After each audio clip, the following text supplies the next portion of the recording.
नमस्कार मित्रांनो, मी ॲडव्होकेट प्रीती पटवा. जस्ट इमॅजिन, कल्पना करा, तुम्ही तुमच्या मित्राला 50,000 रुपये उधार दिलेले आहेत.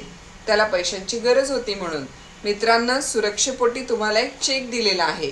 ज्या तारखेचा चेक दिला त्या तारखेला तुम्ही तो चेक बँकेमध्ये भरता, पण बँकेतून तुम्हाला मेसेज येतो, check return for insufficient fund, अर्थात खात्यात पुरेशी रक्कम नसल्यामुळे चेक परत आला. यालाच म्हणतात चेक बाउन्स झाला. भारतीय कायद्यानुसार ही काही छोटी मोठी चूक नाही, तर निगोशिएबल इन्स्ट्रुमेंट ॲक्ट 1881च्या कलम 138 नुसार हा फौजदारी गुन्हा आहे. असं झालं तर काय करायचं बरं? बँकेकडचा बाउन्स मेमो तुम्हाला मिळाला की 30 दिवसाच्या आत चेक ज्यानं बाउन्स केली त्याला लीगल नोटीस पाठवायची तुमचे पैसे परत देण्याबाबत. नोटीस त्या व्यक्तीला मिळाल्यानंतर त्याच्याकडे 15 दिवसांची संधी असते तुमचे पैसे परत देण्यासाठी.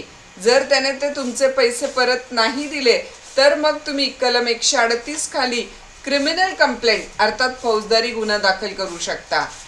शिक्षा काय होईल त्या व्यक्तीला? त्याच्यावर गुन्हा सिद्ध झाला तर दुप्पट रक्कम दंड म्हणून भरावी लागेल, किंवा तुरुंगवास होईल, किंवा दोन्ही शिक्षा लागेल.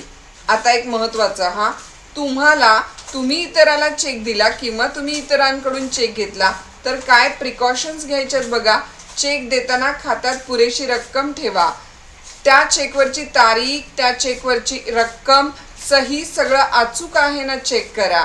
आणि त्याचबरोबर तुम्ही जर चेक घेताय तर त्या चेकवरचं नाव, त्याचा तपशील योग्य आहे ना हे चेक करून बघा आणि मगच तो चेक घ्या. कायदा जाणला तर चुका टळू शकतात. धन्यवाद.